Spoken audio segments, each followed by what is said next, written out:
Well, welcome to Round the Table, live with Christian Concern. I'm Tim Dieppe, and today we are talking about, is Christian sexual morality unloving? Great question, and it's prompted by a new initiative called the Greater Love Declaration that came out this week, and I'm delighted to be joined today by Reverend Dr. Matthew Roberts, Minister of Trinity Church in York. Matthew, welcome. Thank you, Tim. Great pleasure to be with you. And Matthew, you are one of the co-authors of this new declaration, is that right? The Greater Love Declaration. Yeah, that's right. We've got a group of ministers and people in pastoral work from across quite a number of different denominations who've sort of come together to make a really clear statement of not only what Christian sexual ethics is, but also why it's genuinely really good. Fantastic. And the website for those, if you want to look at it, take a look at it, read it, www.greaterlove.org.uk. I'm sure we can put a link in the various chat things there. And if you've got questions for Matthew, and you're watching us live, do put them in the comments on YouTube or Facebook. We can see that, and we will try and get to those comments and respond to them. So, Matthew, why did you, and you plural, in that sense, put together this declaration? What prompted it? Well, I suppose that the thing that originally prompted it was the awareness that there seems to be a really growing cultural assumption that there's just something inherently bad about Christian teaching on these things, and that was shown very clearly, I think, in the government's proposal for banning what they call conversion therapy, which came out last autumn, nearly a year ago. At which point, a similar group, many of the same authors, wrote a letter to the government, basically pointing out that the things they were proposing would effectively make it illegal to teach the Christian doctrine of marriage. But underneath that is this sort of. So you were one of the. Let's just go back to that then, since you mentioned it now. So there was a open letter, wasn't there, from Christian pastors to the government in response to the consultation on conversion therapy, I think it was. It was written to the then Minister for Equalities, which happened to be Liz Truss, as it was That's right. at that point. And I think you got an astonishing, sort of unprecedented, I think, 2,500 Christian pastors and ministers signing this letter, saying that if you outlaw what you're calling conversion therapy, this could outlaw Christian ministry. Yeah, absolutely. Just normal Christian ministry that just urges people to live in the way that Christ has called us to, and the way that Christ has set us free to do so. Could definitely have become illegal, and that was obviously a pretty big concern. So hence we wrote the letter. And these 2,500 pastors said in the letter, even if you go ahead with that, which we hope and pray you won't, we'll continue to obey God anyway. Which is that's right. Because end of the day, we're ordained ministers of the gospel. God has called us to proclaim Christ, and we're not going to stop doing that, even if the government stands against us. But we obviously hope very much that won't be the case. And we still don't know what the long-term outcome of that letter will be. But whatever happens with that legislation, which may or may not yet come forwards in. Well, I think we're still waiting for the government response to the consultation on that, actually, I think, and that could come out at any point, as far as I'm aware. So there's that, but also, of course, as you will know, Matthew, that there was a report commissioned by the Scottish government on conversion therapy proposals, which has some really draconian proposals for how to criminalise conversion therapy, which would actually criminalise conversation and prayer, possibly reading the Bible, and preaching and so on.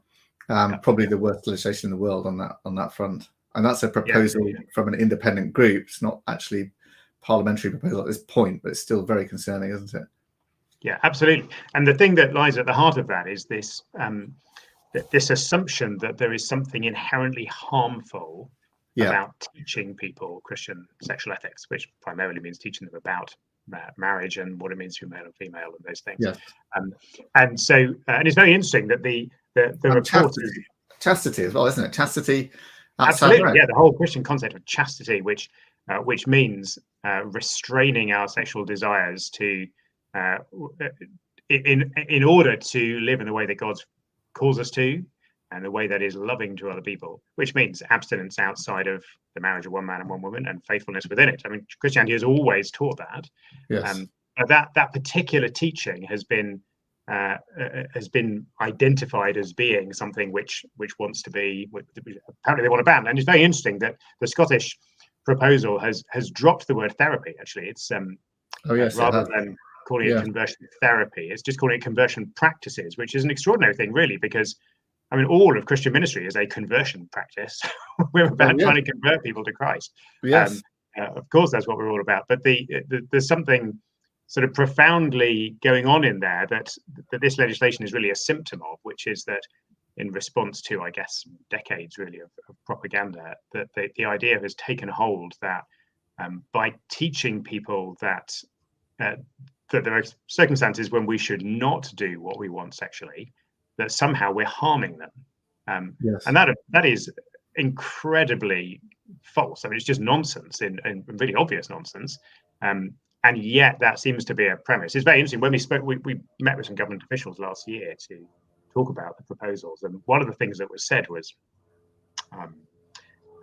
children are very vulnerable. They need to be protected from being given these ideas. And our response to that is, yeah, children are very vulnerable. Absolutely, they are. And what Christian ministry to children is about when we're talking about sexual things is all about protecting them from harm. Yes. And yet the way that the whole issue has now been presented and the language that's given and the underlying concepts that are driving sexual ethics in our country now are so skewed and so upside down that the things which are very best for children are now being conceived as being genuinely harmful to them. So that's all the background. Therefore, what we thought, well, what we need to do is to write something that clearly, succinctly, positively shows why Christian teaching is just good, and that's what we've done. Yes. So tell us about that. What are the key messages in this declaration that you've put out? Yeah. So, well, hopefully the title of the declaration is it sums that up pretty well. It's called the Greater Love Declaration because of Jesus's words. Greater love has no one than this, that someone lay down his life for his friends. Now, that of course is Jesus ultimately describing himself, that he is the one who showed the greatest love of all in laying down his life in order to save us. But as the church has always known, that basic ethic, that the way that we live is not to try and fulfill our desires, but to instead surrender ourselves and sacrifice ourselves for the good of others, and of course, most of all for the glory of God, it underlies everything. It underlies everything. We do that in everything. That's how we treat our money. That's why we care for the poor. That's why why we're concerned for those who are needy and oppressed. Absolutely, that's what we do. But when Christians talk about family and marriage and all the Christian understanding of how sex is supposed to work, it's just the same thing. It's saying we don't set out to satisfy our desires. We set out to basically surrender them in order to work for the good of others. And that's what chastity, marriage and singleness is all about. Saying, I'm not going to do what I want sexually. I'm going to lay it down. I'm going to surrender it. Yes. I mean, Heather Scammell, who's watching on YouTube, has a comment here saying, flip this on its head. How could it be loving to affirm practices that run counter to our Creator's purpose and therefore do us harm? Of course, that's right. And because the irony is, we all know that is true in all sorts of ways. Is it loving to children to say, oh, you really want to do drugs? So obviously, yes, you should do exactly what you want to do.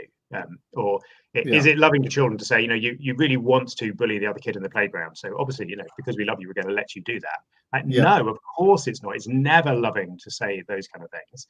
Yes. To be loving to people is all about saying, I may want to do this, but I'm not going to do it because I'm concerned for you. And so when Christians, as they have always done, say that Christians should not follow their sexual desires, we know they're corrupted and spoiled by sin. We should either deny them completely or constrain them within the limits of marriage as God designed us. That's how we're loving. And of course, the glory is that because God made us that way, actually that is what is best for us and for everyone else. Yes. And how do we get to this point then? Because just, not very many decades ago, the teaching in schools would have been chastity, right? And sex is for marriage kind of thing. And then suddenly it's like, that's bad teaching and the good teaching is promiscuity. I mean, how does that, and the teaching they give to my children in their school is is, consent is the only moral guidance. As long as you've got consent, do whatever you want. Yeah. How's that come about? That's a very long story as to kind of what's happened to Western culture, isn't it? But Yes. I think it's a combination of things. I mean, there's a bit of Freud in there. There's Freud who sort of taught this idea that we're this sort of boiling pit of desires, and if we hold them in, then eventually we'll burst. And so the right, we mustn't suppress them. We must let them out. Yes. I think you've got a little bit of sort of Marxism in there, in Marx's idea that history is about powerful people oppressing weak people, and all of these moral laws are really just a way of oppressing those who are weaker than we are, and those all mixed together. But ultimately, it's just an expression of sin. What the serpent said in the Garden of Eden is, God doesn't really have your best interests at heart. If you ignore him and do what you really want to do, then that'll make your life as it is. But of course, it's a lie, right? Because what they lost was infinitely greater than what they gained, and they gained an apple and they lost the whole world, and they lost communion with God. And the same is true here. That this idea has grown that the only way we can be truly human is if we fulfill our sexual drive. But that is a disastrous doctrine that wreaks havoc with relationships and families and all over the place. And we can see that everywhere in our culture. Yes. One could even mention pornography as well, but perhaps we won't go there just now on this. But who is behind this then? Talks about who's sort of involved and who have you got backing it and so on, Matthew. Who's behind the declaration? As I say, we're a group of pretty ordinary ministers and clergy and pastoral workers who have just got to know each other and discovered we kind of felt similarly on this, and decided that we should. It's a variety of denominations, a variety of church traditions. We've got Church of England. I'm a Presbyterian, although there aren't many of us in England. Lots in Scotland. We've got Baptists. We've got Congregationalists, and people who aren't in any denomination at all. I mean that's we've got a pretty good variety, and I hope that as we collect signatures, we'll get more and more because we designed the declaration that it's not a partisan thing. It's not intended to be just sort of one denomination's view. We've stated something that is just what Christians have always believed, and I hope very much that any Christian really from any denomination who just believes standard Christian teaching on this would be able to put their signature to it. And probably worth mentioning that you can sign it whether you're in ministry or not. But we basically there's two categories. There's those who are pastors or in pastoral work, and then we want anyone else can add their support. And it went live on Tuesday, I think, didn't it? And you've already got something like 600 ministers as we speak just now signed up, and another 1,000 or so other people who've signed it as well. And that's a fantastic start for just a few days. Goodness me. So congratulations on that. It's really good. And of course, we'll be helping promote it as well through this and other ways as well. So that's really great to see. But part of the thing worth mentioning that we're going to do a live stream launch event on Tuesday morning, 10:30 to 11:30. You can watch a live stream on the Greater Love website, and we'd love people to watch that and just get a little bit more of the background and why we're doing it. So. Brilliant. Yeah, great. So, but part of the other context in this, Matthew, is also the denominations becoming more liberal and accepting of same-sex relationships and so on. I think you've seen the church in Wales in particular allowing blessings of same-sex civil partnerships and marriages. And the Church of England is going through this living in love and faith process, and everybody's expecting some kind of change there as well. And various other denominations have changed on this. How do you see that developing and progressing from here? Well, I mean, that's a hard thing to say. I don't think any of us can know for sure what's going to happen in any given denomination. What I think we can be absolutely certain of is that false teaching has arisen in the church in every generation, and in every generation, it's the false teaching that passes away, and it's the orthodox Christian doctrine and gospel that carries on to the next generation. So, I'm very confident that in 500 years' time, Christian orthodoxy will be the same, and whatever the false teaching of the day is will have changed. And so I don't know how that's going to work out for any individual denomination. What we hope very much, though, is that this will be enormously encouraging to all of those in every denomination who, particularly those in denominations where this is being fought over, to help them to know that they're not on their own, and that they're not mad to think that we should stick with what Christians have always believed and what the Bible clearly teaches, because it is just core Christianity. It's just Christ's love done consistently in homes, families, and bedrooms. Yeah. And I saw a really good chart just recently. Maybe somebody could put it up there about denominations, and it's very striking because those groups of churches or denominations that have held out as opposed to same-sex marriage, they've grown, and on average, and those that have adopted or approved of same-sex marriage in some form or other have declined. In fact, no growing church has adopted same-sex marriage in the UK in terms of church groups like that. So it's astonishing, isn't it? It kind of like, once you depart from the gospel, well, people start to leave, don't they? Where's the attraction of that then if you're just copying culture? Which is so I think it's an absolutely fascinating graph, and I don't know whether I've seen it before today, so thank you very much for that, Tim. I think it probably wouldn't be right to say that it's the adoption of same-sex marriage that's making people leave. It's more that you can only buy into this whole way of thinking that is represented by LGBT, but actually is much wider than that in our culture. You can only buy into that if you have abandoned the Christian gospel a long time ago. And a big part of what we're doing in the Love Declaration is to say there's this total continuity between being someone who knows you've been saved by Christ laying down his life for you, and wanting to apply that when it comes to marriage, sex, identity, family. And those two things are completely connected, and you can't have one without the other.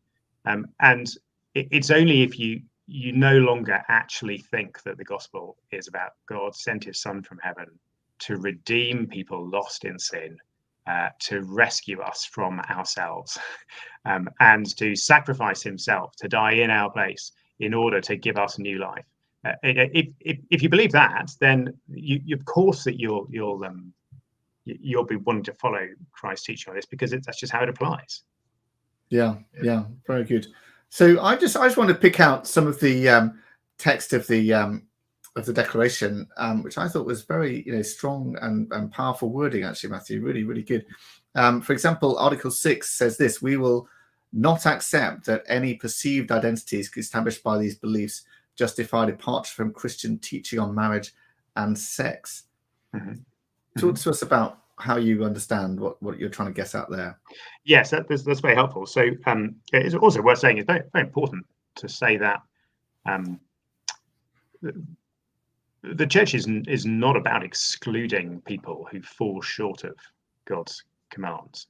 Good point. If it was, then none of us would be here. And actually, we make that point really clearly as well in the declaration. So that's really important. But part of the point here is that the whole idea that we are defined by our sexual desires or lusts, as former generations of Christians would have called them, that they kind of constitute our true identity. That is something which is completely alien to Christianity. So the way that the morality of really the sexual revolution back in the 60s has worked out, and LGBT is just one part of that, really, but it's a part that expresses it very clearly, is to say that what your sexual desires are, that defines you, and because it defines you, you must fulfill them. And the moral imperative, therefore, is that everyone must be free to fulfill what their sexual desires are, because if they don't, they can't be truly themselves. They use this phrase "core to my identity," don't they? It's core to my identity. Right. Yeah, that kind of thing. And what we want to say is that's a completely false way of understanding what it means to be human. We're not defined by our desires inside. We don't say that about any other desires that we have. I'm not defined by what food I particularly long to eat. I'm not defined by my feelings of happiness or sadness, or I'm not. We're not defined by feelings in any other way. And this it's a peculiar kind of religious conviction, really, of modern secularism, to say that your sexual desires make you gay, lesbian, trans, and then with all the other letters that come after it. And so the point we're making in the declaration there is that God's requirements for us and God's plans and designs for us, and a really good way he's made us, it is not changed by these identities that people are taught that they have, or that they are.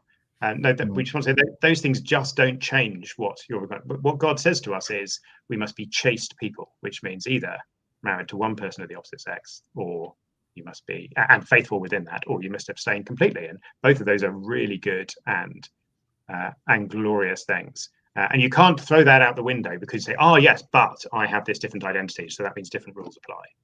No, that's not how it works.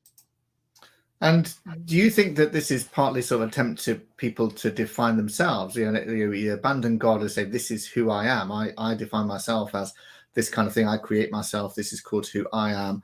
I make myself almost my God. I sort of create myself." Yeah, indeed. Yeah, I mean that's definitely right. And I've actually got you didn't invite me here to plug this, but I've got a book coming out in the new year, which is called Pride, Identity, and the Worship of Self. Right. Because absolutely that's what it is. We're a culture that has made self into our deity, and just as all people in the world actually define themselves by the gods they worship, which is why people name themselves by what religion they are. This is the God I worship. This is who I am. Well, that's actually a very similar thing. It's because we're a culture that has made self a deity, that we think that we create ourselves. Who I am is defined by me. And go and be yourself and look into your heart and find what's there and be your authentic you. It is fundamentally a religious conviction, which therefore gives people this sense of who they are. But as Christians, we want to say that's just false. Like that's not the self is not God. The true God is the God who is Father, Son, and Spirit, who's revealed himself in Christ, who sacrificed himself in Christ in order to redeem and rescue us from all the false gods that we worship. So absolutely, it's a self-worship religion, really. Self-demonization, in a sense. And this also explains why people get so upset when you criticize their identity or their perceived identity or their own established self-identity in that sense, because it's like you're criticizing their God. Oh, definitely. There's no doubt about that, and that's why. That's very much what we're seeing. Really, is that to deny the basic message of sexual self-fulfillment, which is what Christians do, is a blasphemy now in our culture, and it's a blasphemy because it does say your self is not the ultimate. Your self is not the true deity, and you shouldn't be serving it. And of course, we say that because that's at the heart of the Christian gospel, is to say you're not God, God is. So you need to know yourself. So it's one of the ironies is that these kind of pushes to ban conversion practices or therapy is it is trying to make it illegal to ask people to convert to Christ, because to convert to Christ is asking people to stop thinking that they're God and to accept Christ. And it takes you right back to the Garden of Eden, doesn't it, as well? That was the temptation of Satan, wasn't it? You can be like God. Absolutely. Yeah, absolutely. That's right. So what about Article 8, Matthew? I love this sentence here. On the declaration, there are no circumstances, not the threat of legal sanction, nor of financial penalty, nor of social stigma, which will cause us to abandon our Lord's call to love in this way, in sexual matters as in all others. And therefore, there are no circumstances which will cause us to abandon the Christian doctrine of marriage, not to cease teaching it to all people of every age. That's a very strong statement there, Matthew. Yeah, it is. Yeah. And we felt that was a really important thing to put across because, again, maybe this introduces a new thing, actually, in that one of the things that we've really discovered, and I'm sure you're very familiar with this, Tim, is just the levels of ignorance that there are in society at large, but also in governments about just what it is that Christians believe. And I think there's a very widespread assumption that the only reason that there are some Christians who still believe what the old things about marriage and singleness and celibacy is because they're backwards and they're probably bigots, and that's the only possible reason. And one of the sort of really core messages we're trying to get across are Well, that is not the reason. We're driven by love. We're driven by wanting to do what is best for people. And that the basic Christian message that don't go out to fulfill your sex drive, deny it for the sake of others, and submit it to what is best for other people. That we're not going to give up on that, because that is absolutely core to Christianity in every way. And then we wanted to kind of make it really clear to people, or anyone who's listening, really, that because this is so integral to Christianity, it's not something that you can ask us just to kind of wave away as if it's just kind of Christianity is a good thing, but here's a little bit. Some Christians are a bit odd on this. We don't like that. No, if you ask us to give up on this, you are asking us to abandon our Lord and the core of His teaching towards us, what He's done for us, and what He now asks of us and equips us to do, which is self-sacrifice. Right? That's what we're going to do, and we're going to teach it. We're going to try and model it, and we'll fail because we're sinners. But that's of course what we're going to do, because that's what Christ is all about. And you're prepared to pay a price for it is also what you're saying here, isn't it? Whatever legal sanction it might be, whatever financial penalty it might be, whatever social stigma it might be, and increasingly there is social stigma on these views. And people, as you're well aware, Matthew, we've got multiple cases at Christian Concern of people who've lost their jobs for simply stating, chastity outside marriage, effectively, right? Simply stating a basic biblical Christian sexual morality is the right thing. Like Felix de Gaulle got expelled from university for that, right? And various other teachers have run into problems for that, and so on, just for stating that on social media or somewhere else.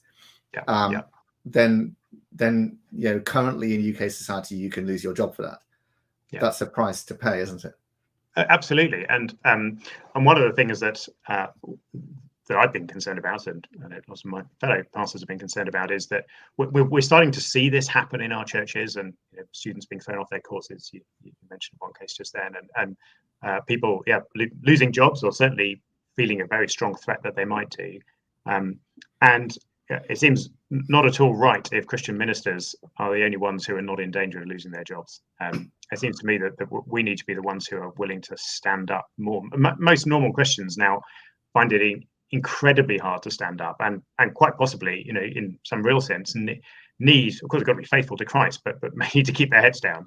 And those of us who are privileged to be working for the church, and working for employers who won't fire us if we're faithful here, need to be willing to put our heads above the parapet and say, that's very much what we want to do. And who knows what the implication will be, but it's always better to serve Christ, and His ways are just better. I think there's another aspect to it, which is that it's not just that we want to do what is right because we want to do what's right.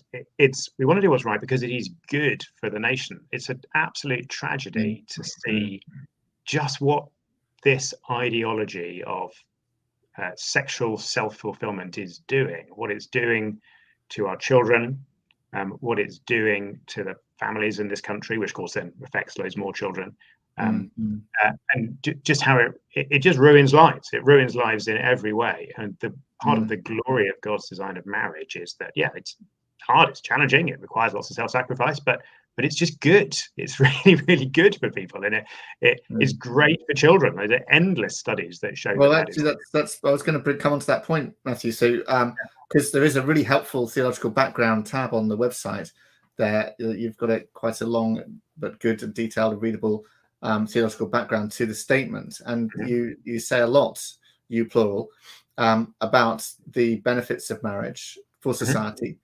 And the consequence of not honouring marriage for society, and a lot of it is, of course, the impact on children there, which is massive, of course, in all sorts of ways.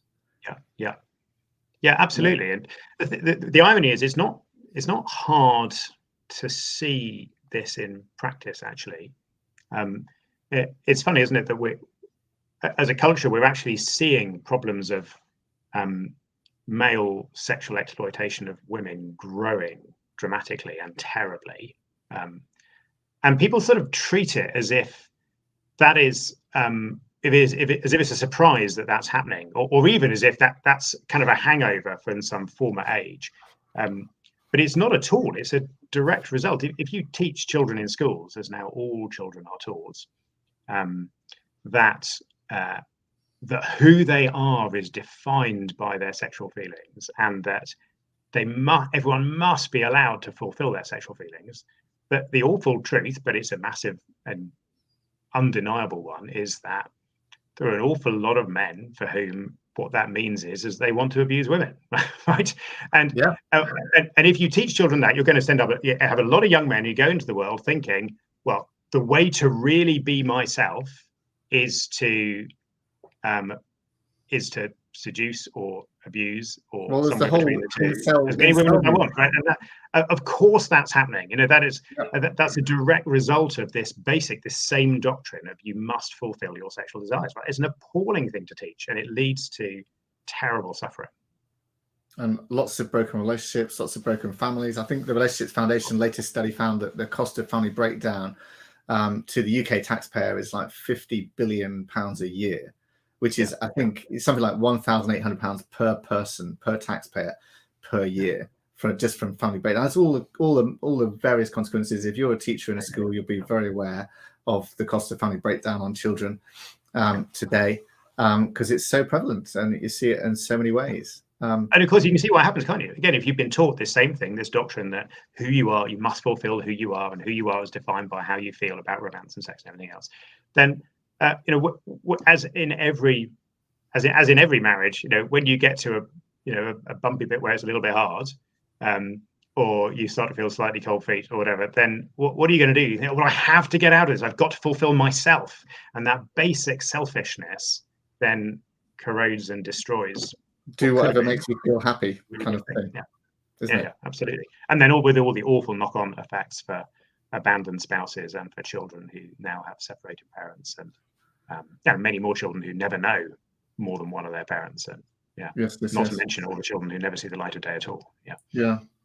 And there's another bit of that theological background that struck me. Just let me read this on identities again. Christianity does not cut and dice humanity into an array of sexualities and genders, imagining these as internal realities at odds with the natural design of the individual's body.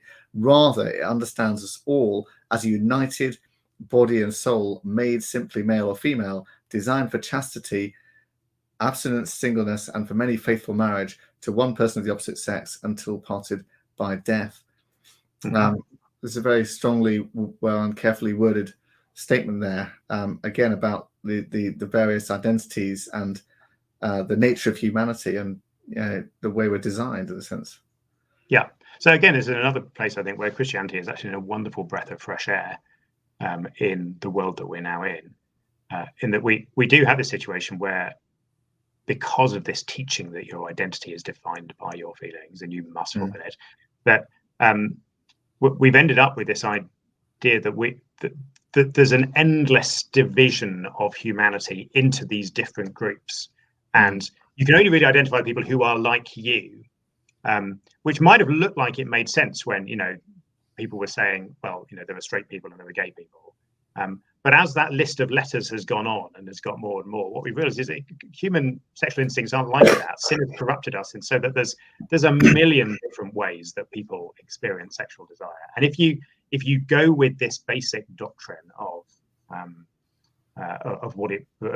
who you are, of what identity is, you end up basically slicing us into all these different groups. There are the trans people, and then there are cis people, and there are the straight people, but not just the gay. And there's now actually, the number of different orientations, depending on who you ask, but it's in the dozens, and the number of different gender identities. Well, one famously, the BBC once said there were over 100, and of course this is. The thing about that is that is all quite amusing, isn't it, Matthew? Because of course it was originally LGBT, and then it expanded and expanded, and then Facebook, I think, got to 70 identities, and then abandoned all hope and decided to make it, it's unlimited. You can, and that points straight back to defining yourself again, doesn't it? Okay, you just define who you are. We're not going to put you in a category. You define who you are because you're deciding you are your God again, isn't it? And it is funny, apart from that it's so tragic, because if you present this doctrine to impressionable children, and tell them, no one's going to tell you who you are. You've got to work it out for yourself. That is a crushing weight that children just can't handle. And it leads to immeasurable confusion. And, well, one of the things that is a well-known thing of what's going on right now amongst our young people is the massive growth in mental health issues. I'm not saying this is the sole cause of that, but it certainly is part of it. What children need to know is not go and decide what you are, but to be told this is what you are and this is how you live it out. And it's a wonderful bit of good news to say God made us male and female. That's all there is to it.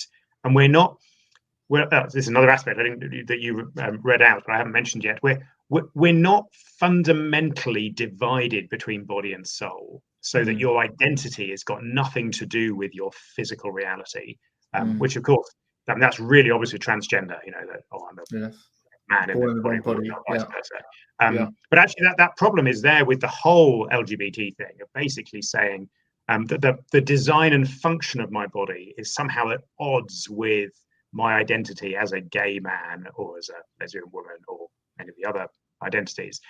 No, that there isn't that division and distinction. What you are is one person, male or female, man or woman, designed in the image of God.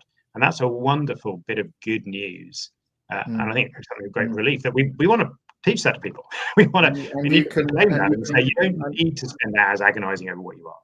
And you can make peace with your creator who made you that way and have a relationship with your creator who made you that way and seek guidance and seek to be guided by and obey your creator, which is obviously the best way to live. I mean, there's massive significance to the body in the Bible, isn't there? That what you are as a man or a woman points to the glory of the gospel. I've just before I was on air, I was just writing a sermon for a wedding I'm preaching at tomorrow.